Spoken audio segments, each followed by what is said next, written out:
No way. Have you ever wondered how the right information at the right time can change everything? Welcome to KMTV, where we showcase how knowledge management transforms our world. Today, I'm thrilled to have a true global expert in our studio, Nakentoh Kenneth. Recently shortlisted for Knowledge Manager of 2024 by SILIP, the British Library and Information Association, Nakentoh brings years of international experience and insights into knowledge management best practices. It is so great to have you here.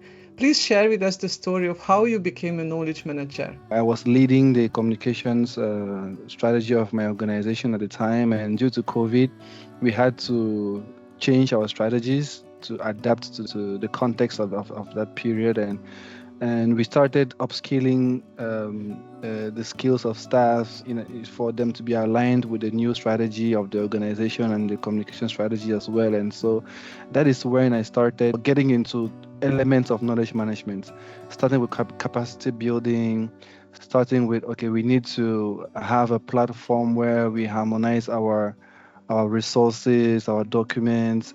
And so I started doing all those without knowing that was actually knowledge management. I started that in early 2020, and it was around late 2020 of the same year that more research in order to better improve my program led me to discover knowledge management. I was like, what is it all about? So it was my first time of hearing about it.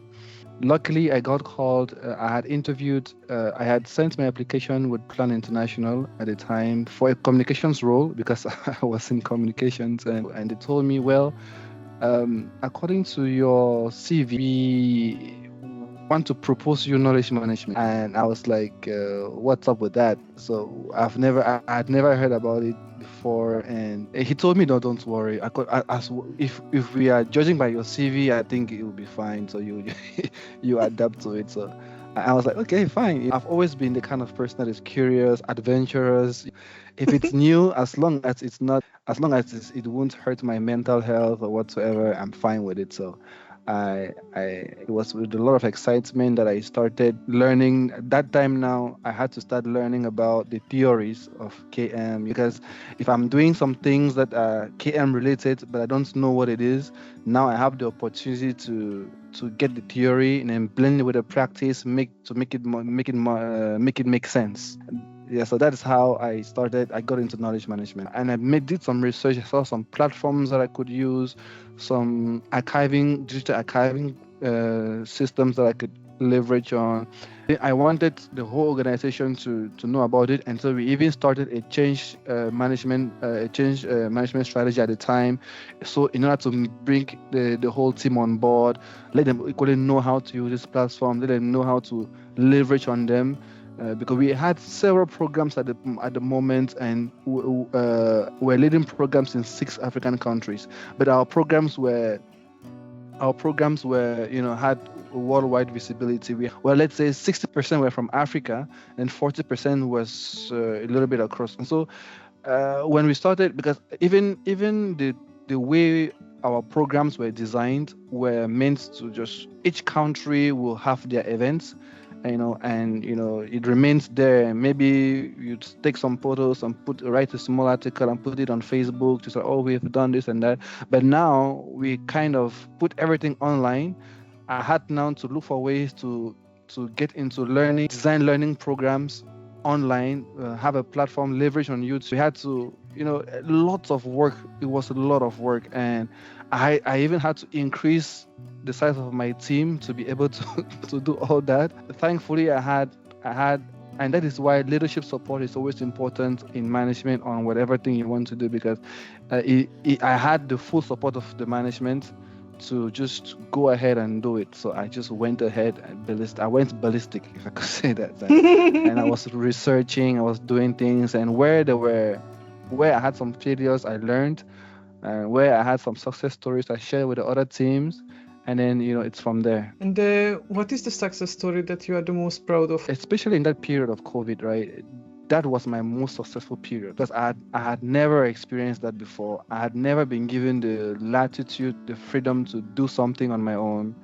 and I did, and I learned a lot. So today I can, if I find myself in a situation where even if one thing or the other, societal issues or whatever come up and I'm unable to do KM, I will be able to learn from my past experiences to re-strategize. So that is one key thing that I've really learned, and it's something that I carry till today, and it has equally learned me. It equally taught me to be open-minded, to adapt, to learn how to adapt, to equally know that be able to evaluate the capacities of the team members of an organization, because as a result of that I started doing analyzing or evaluating the capacity of the organization, and even when I joined Plans International, it's equally something that we did digital as needs assessment of 14 countries. We did the knowledge management assessment for 14 countries as well, and things and from that perspective I was supporting the various countries in creating action plans for KM, even advising leadership teams on appointing KM focal points in their countries, and giving a helping them to make a roadmap for KM. So since from that time till now, digital was at the forefront of the change management strategies of basically all organizations. We had to blend KM with digital at the moment, and Plan International equally started, or maybe even before then, where there were a lot of internal platforms. So teams had now to start leveraging on them, because there were platforms, but people were like, nah, we still trust our physical ways of doing things. So as long as they work, why not? So but COVID kind of forced everybody to, like, you have to use this now, or else there is no choice. So we there was a digital strategy that we're putting in place, the KM strategies that we're putting in place, and then it's been a roller coaster from then till now. When you say you started to learn about knowledge management, how did you do that? What were your resources or people maybe that you learned it from? The first person that introduced me to knowledge management was my supervisor at the time. Like I made mention, I was offered the role without even knowing what it was. So he told me, don't worry, from what I see, you already have some one or two things. You just need to put, the theoretical thing on it so for it to make sense. And so he started, coaching me and telling me, if you see this, it means it's KM. And to make it different from other domains, this is how it's different from M&E. There is IT into it. There is communications into it as well. There is this, there is that. And so and he equally shared me a lot of online resource, and he told me, look, we are living in a knowledge-centric era, and so there's lots of knowledge online. Everybody's going online. It's true that the knowledge, in fact, the knowledge would increase, obviously, and so make use of it. If you know how to search, then you know how to learn.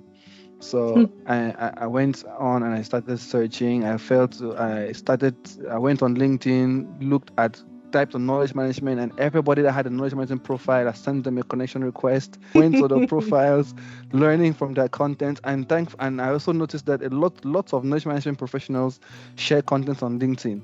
So I was like, okay, this is good. So I was taking time to read all the content, and I equally went to other job descriptions, because I equally said, okay, what are other organizations looking for in terms of KM? And I went to job descriptions, I read what they're looking for, and where I had some difficulties, I researched about it, and I came back with it to my supervisor, and then he said, okay, I found this, I see like this particular organization, they're trying to do this, can we try it here as well? And so he was kind of open to it, and then, it was... It was kind of cool at the beginning. So, I mean, it's at the beginning because everything was just new, and I really tried my best to be open-minded and learning. And then, I think that is how I started learning about KM.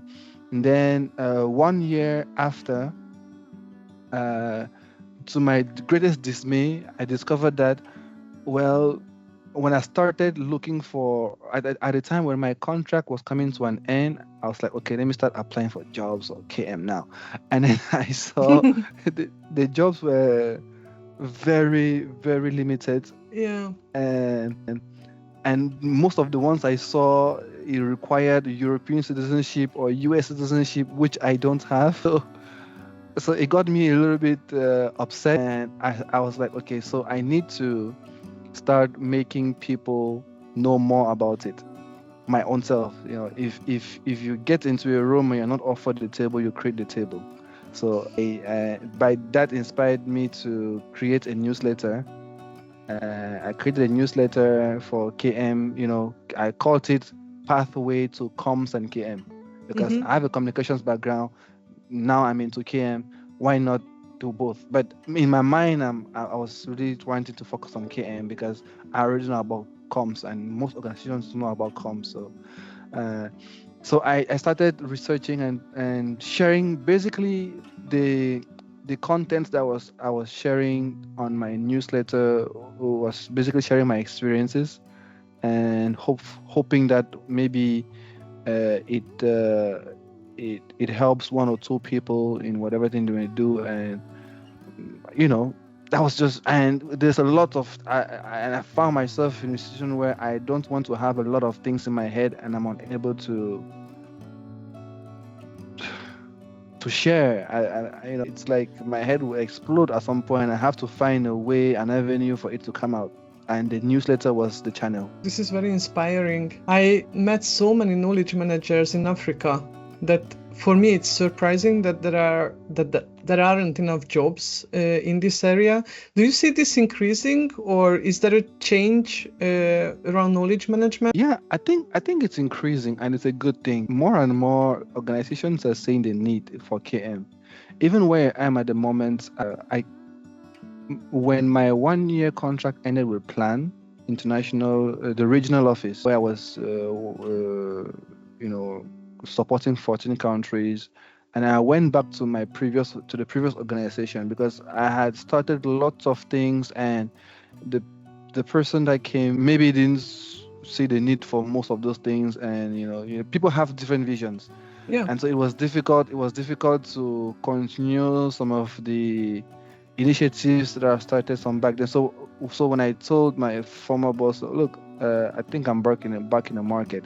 Is there is there something? He was like, oh yeah, you can come back, please come back and let's collaborate together. I was like, fine. So I came back, and then we pushed through a number of things. I even got into. I started designing programs, empowerment programs, international empowerment programs, especially related to the Sustainable Development Goals, because I realized that as someone from Africa, I have to find a way to make my domain be profitable to the local community. The Sustainable Development Goals was one of the opportunity for me to do that, and making people know more about it and leverage the knowledge from there. And so it was really, really interesting to do all that. So when I came back to Plan International, and then right now I'm working on a project funded by Global Affairs Canada, and I'm collaborating with 3 countries to implement, to put in place the knowledge management, or to produce the knowledge management products. Sorry for the tautology, of the project. And while I'm doing that, I tried to reach out to the leadership team of Plan International Cameroon, and I told them that, look, there is need for a KM strategy. If I am here, at first I used to be at regional level, but now I am in the country. And if I am here, we have to do something. I cannot be here and then we continue to do things the way. I want to participate. And if one way I have to participate is to make KM a country-wide thing. So I started, making advocacies for KM strategies. We did KM assessments again.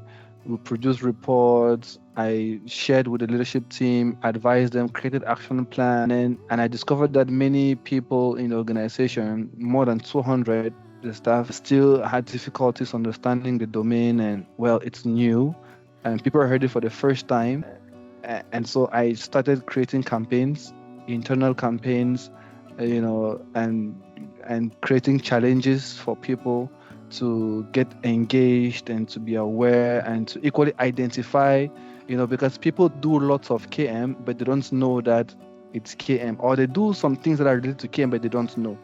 So I had to identify key things on people in the works of people and let them know that they're already doing it. They shouldn't get frustrated by the newness of the domain, but you're already doing it anyways. And now, in order to make it, we just need to make it a little bit more structured. And so it was from that perspective that I try to engage the country and the leadership team to embrace KM. That's been the work. I continue to work at project level, I work at country level, and I actually work at regional level. We have created a regional network, an internal regional network for KM focal points, or any person interested in KM, because we want to really open the horizon, not make it closed. We have lots of people there in the network. We are about 33 at the moment in the West and Central Africa region who are in the network, and I'm coordinating the network, the digital and knowledge management network. So there are digital catalysts and there are knowledge management focal points. So we are co-coordinating, because there is a knowledge management lead who is the one that introduced me to KM, right? He's still there now and he's coordinating the network. So I'm co-coordinating with him, and we recently rolled out a series of KM trainings at regional level again, and we had more than 400 internal who signed up for the training. And we had now to, since we didn't think it was going to be that much, when we saw the amount, we had now the need to create a platform that's going to accommodate all this number of people. We had now to segment the training again, divide it, have the French sessions and the English sessions separately. It became, we started something, we thought it was going to be fun. At the end of the day, it ends up being this huge thing, and but it's actually good because it's gaining. We are happy that it's gaining more ground, and more people are getting interested in the domain, and most especially the leadership teams. Wow, this is so impressive, because you had your first supervisor who introduced you to knowledge management, and now you are spreading the word, and it's actually a multiplied impact. So when you talk to leaders or others about what knowledge management is and how it can help, for instance, for Plan International Cameroon, how are you selling it? First of all, I start by, since there was a KM evaluation that was done, assessment that was done, I used the gaps identified in that assessment. I said, okay, look, you will bear with me that we have been having archiving problems.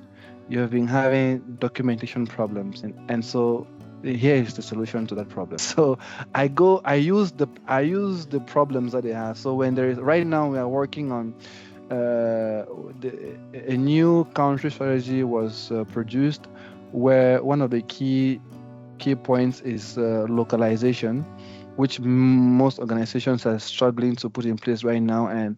And so while Plan International is Cameroon is equally doing that, me being part of the organizational team, I had to start looking for what they are doing, and then I said, okay, in terms of this, I think that in the localization strategy you're trying to put in place, if we add KM, this is how it's going to support it. KM is going to help local communities to do this, and then it could create this, and then it's going to probably have this kind of result, and which I think the result is what is being expected to achieve in a country strategy. So I go on the basis of the problems of the country and what they're doing, because if I come from nowhere, at first I came from nowhere and I saw that I was going nowhere. So I had to look at something and start from there. Basically, first you were, hey, knowledge management is very, very important, you should do it, and people were like, what are you talking about? Because I think many knowledge managers in employment, they even struggle to justify an assessment of organizational maturity in knowledge management. So I think this was already a huge step that you achieved. Yeah, I mean, it is true that when you approach leadership team to tell them we want to do a KM assessment for the country, and they're going to ask you how is that going to help us in our business needs. So, and then you have to find solid arguments to defend that. Let me take an example, right? When I came in, I recommended that projects and teams should have there is an internal system, an internal knowledge management system, right? But then projects and teams, maybe the HR team, the internal controller team, they equally have platforms on their own, and they ask how beneficial would that be. So I said, okay, I'm going to get back to you in 2 months. I started with the child protection team, the child protection and gender team. And I reached out to the head, to the lead, and I was like, okay, look, I want to create a platform for you guys. We are going to organize it like this. They're like, okay, fine. Is it going to add any? Because we don't have time for this. No, I said, don't worry. I'm going to design. I'll design it. I'll just add you guys to it, and I'll train you on how to use it. I said, okay, it won't stop any of our activities, right? No, you won't stop. Don't worry. You won't even notice that I'm there. So I started like that, and then I created the platforms, and then I trained them on how to use it. And then what was the platform that you created? Was it in SharePoint? Yes, it was on SharePoint. Now, since they don't know about SharePoint, or they don't even want to, bother themselves thinking about SharePoint, I said, okay, I linked the SharePoint to MS Teams, and I created, some sub channels on MS Teams, and then I said, and then some folders. I said, okay, let's start with MS Teams, and that way, whatever you put here will go directly to the SharePoint site, and then it'll make more sense at the end. When they see the results, it'll make more sense. So I trained them on how to use MS Teams, not SharePoint. Then when they learned how to use it, they were like, but at the end of the day, we have sensitive information, because we are child protection. We have sensitive data. We don't want to put things online, and after somebody clicks on it, I said, okay, it's okay. We can manage access to documents or to folders that you create, or even to channels that you create, and we can do this. And then so that's what we did. And then I even trained them how to manage various accesses, and then share information, make them confidential on the platform. And then when with all that was done, the first month I made a quick evaluation on how the platform was doing and how the team was using it. And in the second month, I did another evaluation of it. And then the results of it, I used it now. I came back to the leadership team. I was like, okay. So when I did the evaluation of the first 2 months, and then the results of it and what it produced, and even the testimonies of the team members, I used all that, to reach out to the leadership team again, and said, okay, well, to some members of the leadership team, not all, because it's not easy to have them all in a single platform. So you have to go by lobbying. So I had to lobby one after another. So lobbying is only one of the strategies to engage leaders, and so that's what I did. And so a few months later, I realized that they said, okay, look, we want to create an archiving system for the whole country. I was like, oh, this is interesting. So, some won't tell you that, thank you for whispering this in my ear. Some won't say it, but you just know that, yeah. And then the other good thing that I'm equally proud of is the fact that compared to previous years, knowledge management really wasn't a thing. And even though some of them don't quite understand what the domain is, at least in the country strategy, the 5-year country strategy, they included knowledge management and learning in it. So I was like, yeah, this is good. It means we're going somewhere. Going somewhere. I saw it in different nations' strategies, Saudi Arabia, Rwanda, that they would like to be a knowledge-based society. So they really give priority to this. And this is how, just to go back, how did the team change their work practices? Like what was one or two things where things got better for them? What did you say to your leaders, to your leadership? Well, it's a work in progress. I wouldn't say that the change is already significant, but just the fact that we have created an archiving system and the fact that we have included KM as an organizational objective. Those are the two main things that I can consider as achievements in this. Mm-hmm. But now, concerned as to what I told them, like I might mention, it's continuous lobbying and making use of results of what I've been doing, working in the project. I designed lots of tools, be it case study tools, be it impact story tools, be it data information management tools or whatsoever. And then I had the opportunity to test lots of things within the project. And since it's an organization that is project based also, where it's sponsorship based and project based, and so as I said, okay, we have, let's say, 100 projects that the organization is working on.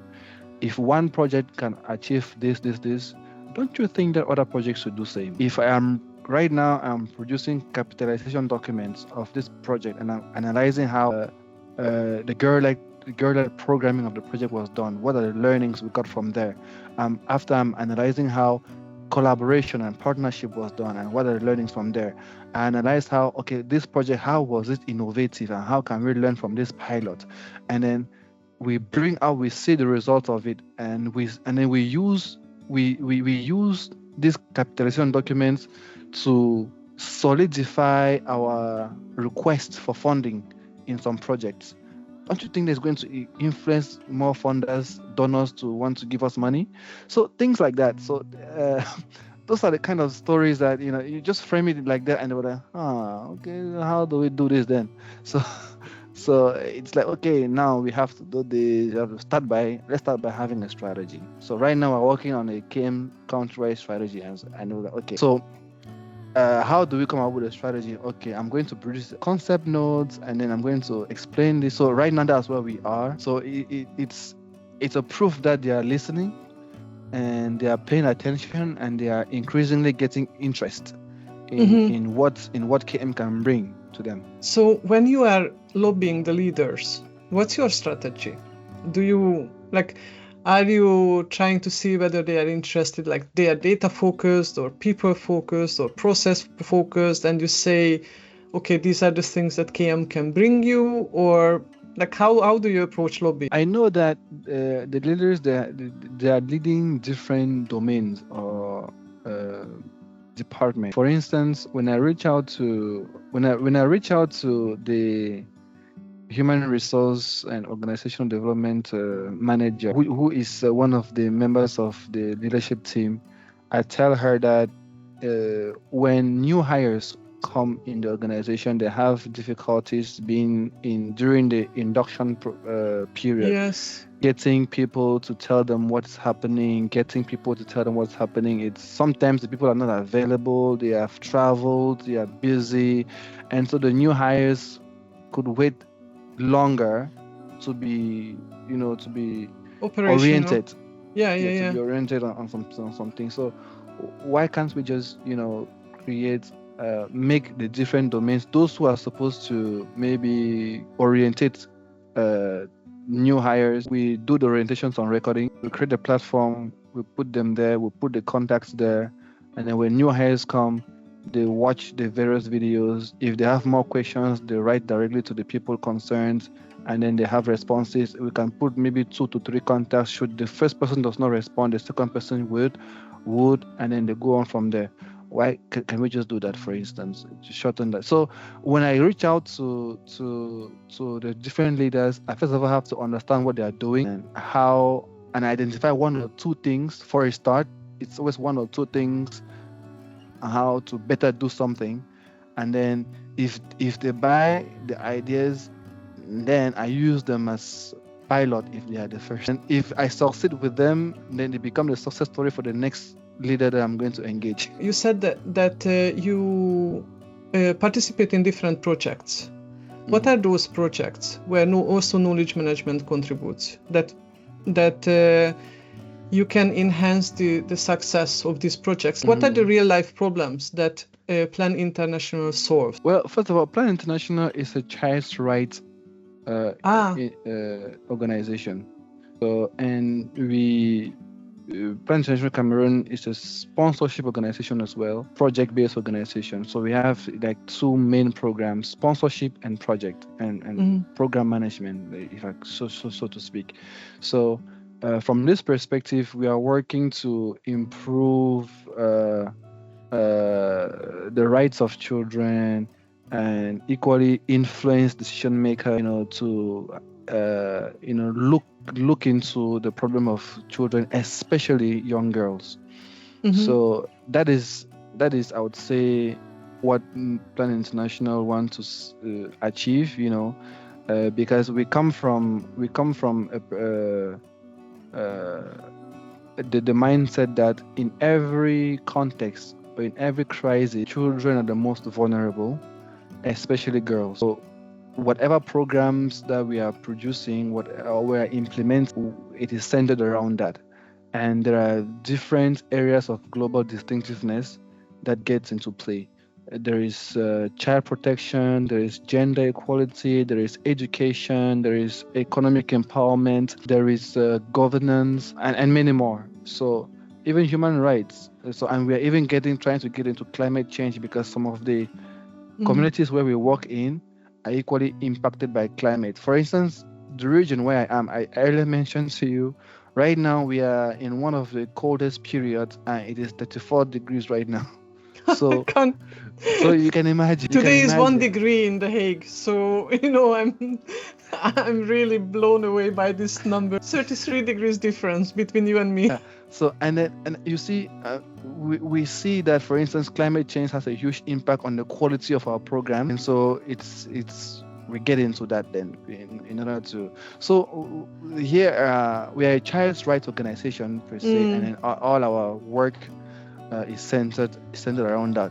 Now, in integrating KM into this, I started looking at KM from a program management perspective, because there are lots of programs, there are lots of projects and programs to that help to reach attain the objectives of the organization. And so I produced what we call a knowledge management checklist for project management. And in that checklist, I try to enumerate something that will guide me or any project manager per se on what to look out for when it comes to KM in project management. So the organization as a whole has already done that by producing a KM and information management tool. Now, what I want to do is maybe contextualize it. And then, because the global organization can produce something, now at country level or at regional level, we try now to look at what is our context, how do we understand this, and how can we apply this. And so I look at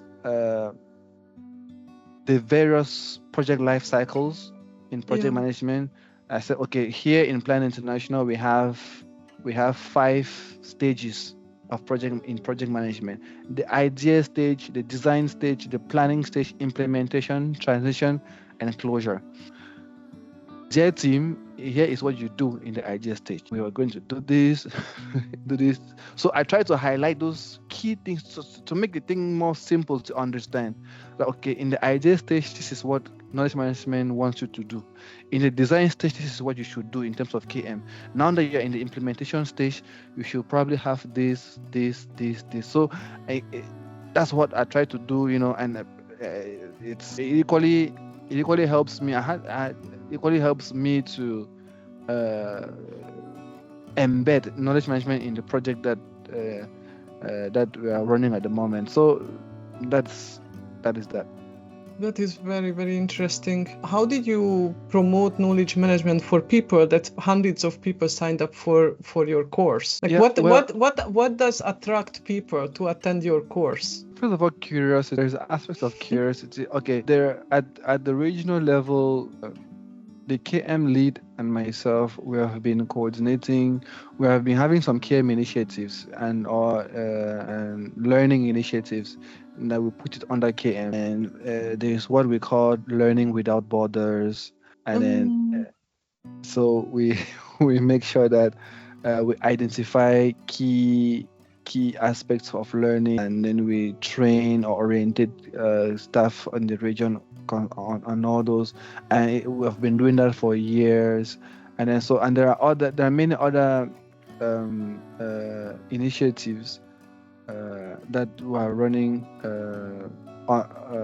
at regional level, and we continue and we leverage the internal spaces or platforms of the organization, because we have this workplace that is like the Facebook, the internal Facebook, where when we do something concerning KM, we post in all the groups, we share it everywhere so that they get notifications on their email. When we have the opportunities where there is people organize meetings, be it leadership meetings, be it regional meetings, even country meetings, well, based on normal networks, we try to insert ourselves in there. And if we have 5 to 10 minutes, we talk about KM. So we do that, and then we equally leverage I earlier mentioned about the regional network for KM focal points. So we equally they equally have the capacities to engage the various teams. We have like an engagement plan, and then we're like, okay, on Monday we are going to share this to our team, so everybody shares that in their countries.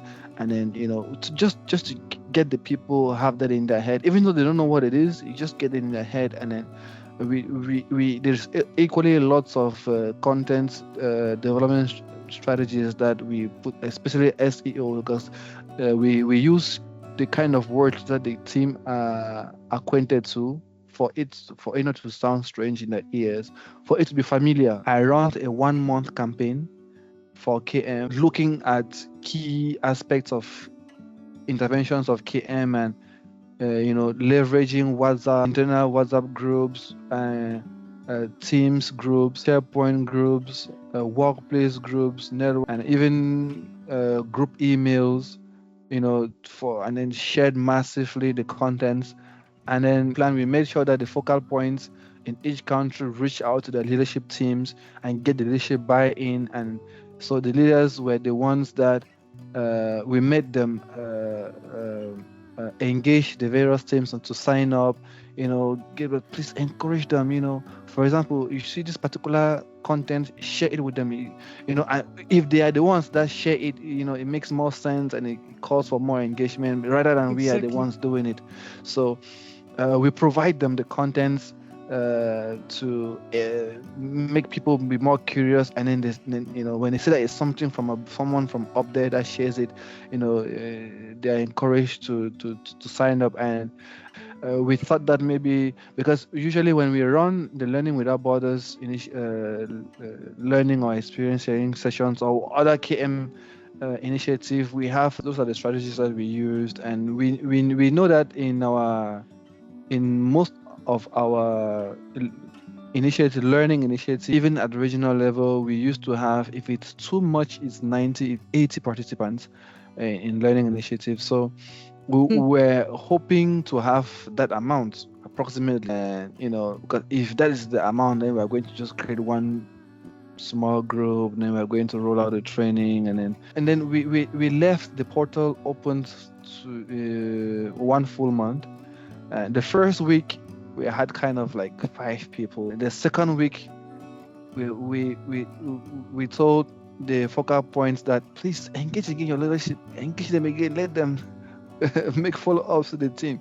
So which they did over and over. And then personally, I kept writing to the head of programs of Plan International Cameroon, and I told her that, look, here is the updates. You see, only 5 people. We are about 200 here. So, and it was like, okay, let me do follow up again. And after 2 days or after 1 week, I'll give her the update, and then to make her, to get her engaged also. And then at the end of the day, out of maybe 120 or 50 staff, we had about 80 people that signed up from Plan Cameroon, and at regional or whole regional level, we had 400 participants. And then at the end, when we downloaded the results of the registration results, we're like, whew, this is a lot. How are we going to manage this? Wow. Is it fair to So- say that you bring people together and you also try to leverage all the information management tools so that the knowledge resides in one place, so that people can find it easy? Yeah, in fact, that is one of our struggles at the moment, because through all these sensitizations and all this work, countries have seen the need to centralize information, because they themselves, they share testimonies that they have been losing lots of money because they are unable to find some documents or some resources or some information. And so when we tell them that KM can help them with this, so the engagement is really high. And maybe the real difficulty that we may be facing at now is we have the necessary staff available to support all the countries, because we have told them that there is a need, and they are seeing the need. Now, are we going to be overbooked? Or so right now we are just trying to tell teams or countries to, in their yearly budgeting planning, they should consider incorporating KM initiatives. And what we do is we give kind of an approximate of how much it might cost.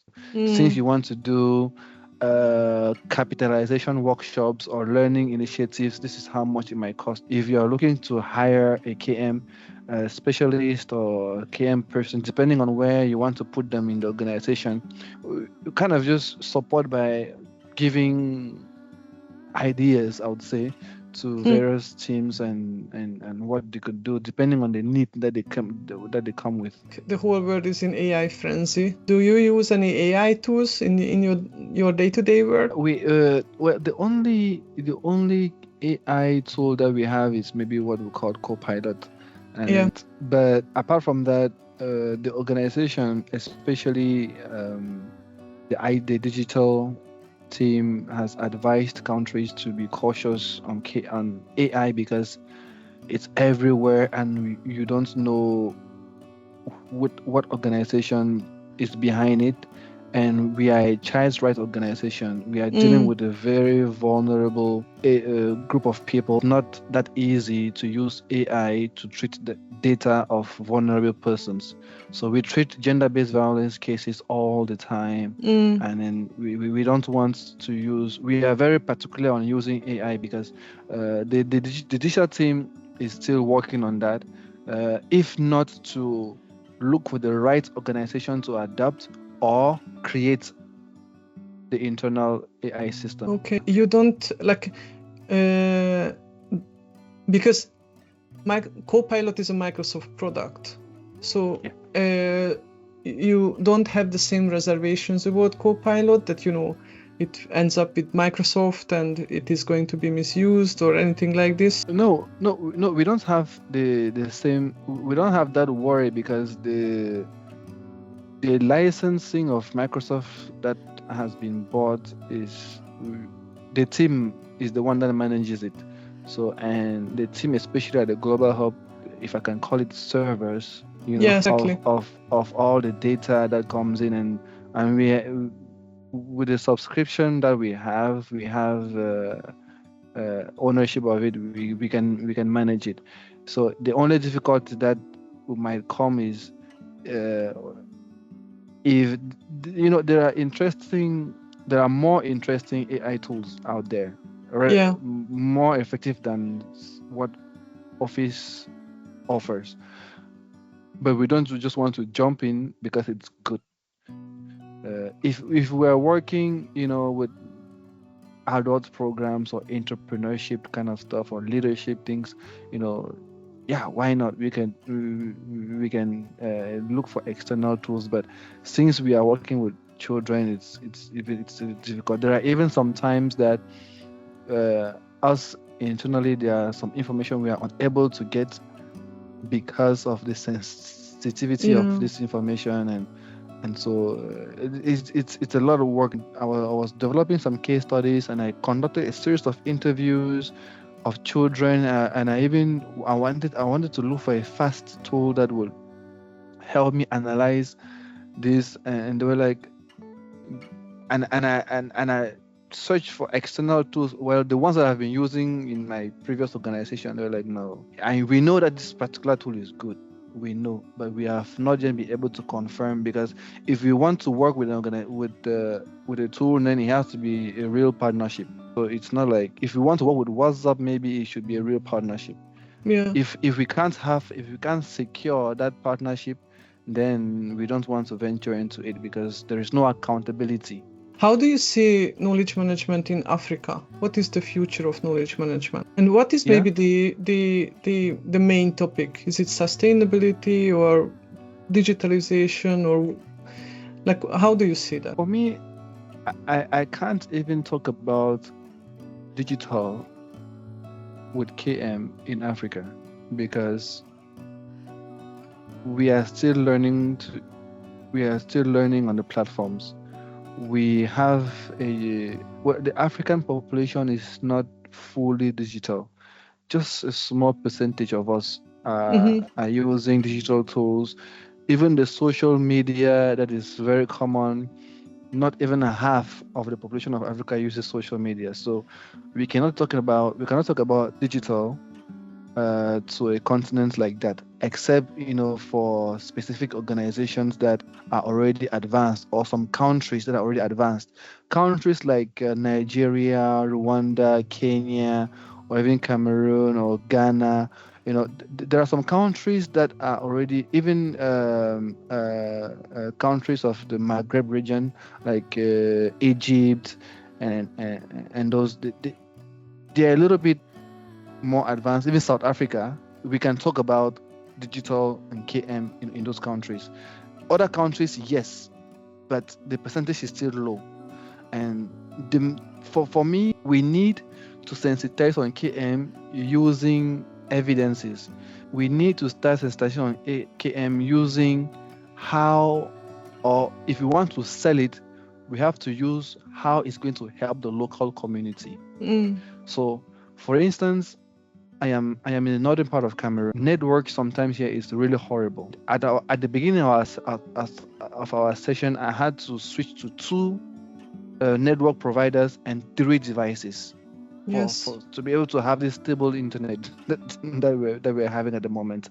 So it is because sometimes the network coverage, you might have the internet, but the network coverage at regional level is a little bit low. And so, and you are working with people or with children who are the standard of living is already so poor, or it's low, that you cannot talk to them about KM. So what I started by doing is, one, I will not talk to them about KM. I will start by talking to them about how they can have, for instance, I will go to a community and I'll create an activity and I'll call it intergenerational dialogue, for instance, where children and parents sit together and then they share, intergenerational dialogue, where there's this exchange of experience and knowledge between them. I won't call it KM. If I call it KM, they might, it might confuse them. So I'll say intergenerational dialogue, discuss with your parents. Now I equally go, I look at community youth groups. Since we're working with children, I look for youth groups that are working within our jurisdiction, and I bring them together. In this community, we'll have we could plan a 1-week event where we call 6 community youth groups. We bring them together in one hall and they discuss about their problems, community problems and solutions. I won't call it KM, but that is putting people together to discuss. So for me, it might be at the end of all this that I would tell them that, you know what we have spent the last 3 days to do is what we call knowledge sharing, is what we call capitalization, is what we call this. So if I give that big word at the beginning, it might block their understanding. And the standard of living is low, and so is sometimes the language part. So we use French and English here. If someone is unable to have a 3 square meal per day, and you come with huge English and you're talking to them, they will not hear you. They will prefer to go to the farm. They prefer to go and rear their cattle, right? So you shouldn't come. If you are coming to them, first of all, understand the local language. If you don't understand the local language, then use the most basic language, English possible you can use. Because if you come here with knowledge management, information management, they're going to leave you. You have lost them. It's not practical enough. Yeah, I see that KM needs to start with lots of sensitization. That is why when I came to Plan International, I had in my line of work, I had to do a lot of lobbying. I had to do a lot of stakeholder engagements, internal stakeholder engagement, and I had to even go to campaign management at some point. I had to use my communications background, in campaign management to mobilize and get people on the same ground. So for me, these are the things that we need to be doing if we want to make KM an integral part of Africa. Yes. And then if we reach a certain stage, we'll now introduce them digital. We introduce, archiving, digital archiving. It depends. If we come to a community where they are already open on digital archiving, then we introduce it to them. If they are not, then we look at their physical archiving, even though we don't recommend it, but we try to help them fix it better. When they're getting it better, then we try bit by bit to introduce, okay, do you have a Gmail account? Okay, yeah. Do you know that Gmail also has one Google Drive? Yeah. Okay. Do you know you can save a document? Things like that. It's progressive, little by little, until it depends on the community where you get in. Then you assess the level of readiness, and then you jump in. This is fantastic. There are many areas in Europe as well where you need to have the same approach. In Eastern Europe, in many areas. So I don't think that I don't see that, big differences in how we need to approach it. Like we assess the maturity of different regions and people and organizations, and then we act accordingly. You were shortlisted for Knowledge Management of the Year. So what's next? Well, for me, first of all, I see myself as a real KM leader. I know that I have a lot to learn, and I'm really open to learning. And I know that the level of KM I am doing now is not yet really it, and because I've seen what others are doing, I'm like, ooh, that's where I want to be. So I want to be a real KM expert, and I want that when I look at my journey, I see that I've contributed, to the domain and to the community and to the organizations that where I've worked with. I want to be able to, if I'm working with an organization, for example, with Plan International that works with children, I want to be able to see a community or children who are able to use personal knowledge management in their communities, and it has actually helped them. So if I see that, I'll be very happy. And then from a global perspective, if I'm able to advise or orientate countries and their leaders and how to implement KM, and then they actually do it, and then there are results that we see, it will be a great fulfillment for me.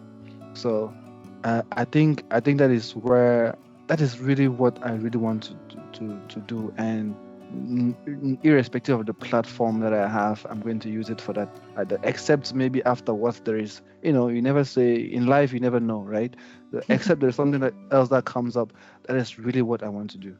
I want to really focus on, and I really want to open my mind, and that's why I know that I'm in a learning journey, and I leverage a lot of connections. Get to know what other people are doing, so that I know how to contextualize it, in my domain and improve. Would you like to mention anything else that I didn't ask, but you think it's very, very important, so that it is part of this discussion? Well, one thing that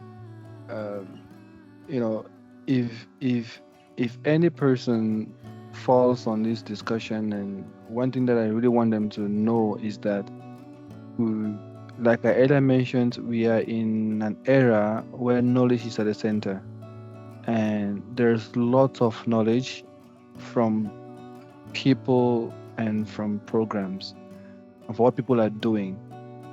It's important that we know how to leverage knowledge assets. It's important that we know how to do it, because if we don't, we will find ourselves committing the same mistakes over and over. And you can be an organization that has 30 years of existence, but you're still committing mistakes like someone an organization who is just 3 years old. So it won't make sense. So we need to leverage, and then people, especially leaders, need to invest. There need to be a real investment in KM. It shouldn't end at the level of conversations or discussions. We need to invest. Like the people need to take accountability for KM, put it in their KPIs, say that, okay, in this year, in my plan of action, I'll put capitalization on it. In my project, I'll put knowledge workshops. In my organization, I'm going to put archiving. I'm going to put this. It should be there. It should be visible, and allocate budget to it. So it should be there. The money should be there to do it. Or else you will never learn. It is difficult. You won't learn. You would think you are learning, but actually you're not, because you think you have learned, and after, if you don't document it or document it well, tomorrow when you be having a new team, you know, oh, wait a minute, we did this some years ago. Oh, la la la la la la. Where can I get this report? We produced a report. There is a report that we produced. Where can it be? And you yourself, you know that you've done something, but you don't. Things, we have a human brains. We are not machines, right? So you yourself can't find it, and you can't help anybody, but you know that you've learned it, but you can't even remember the learning. So we need it. We need it. So that's, I think, for me, that is how I would conclude in KM. We need to invest and be serious, because the organizations that actually do have incredible results. I would like to say to you that, your passion and your growth and the willingness to share for the greater good, because you really would like to make an impact on other people's lives, makes you already a leader. And I think, this discussion was really, really insightful for me, and I hope that anybody else who listens will feel the same way. I truly admire you, and I really think you deserve to be shortlisted. And I'm very happy that you agreed to this interview. So thank you so much for that. And I hope that we will collaborate in the future on knowledge management topics. I hope so too. Thank you very much for taking this time, because like Ella mentioned, I like sharing. If I have the opportunity to, it's one way to make things get out of my head. If not, it will be there, and it's going to get me bored at the end. So thank you for helping. So thank you for making it. I'm an introvert, but sometimes when I start speaking, I can go on and on, and then. Well, passion always reveals. Yeah, I think it's the passion. So thank you very much for this opportunity to share the little I know.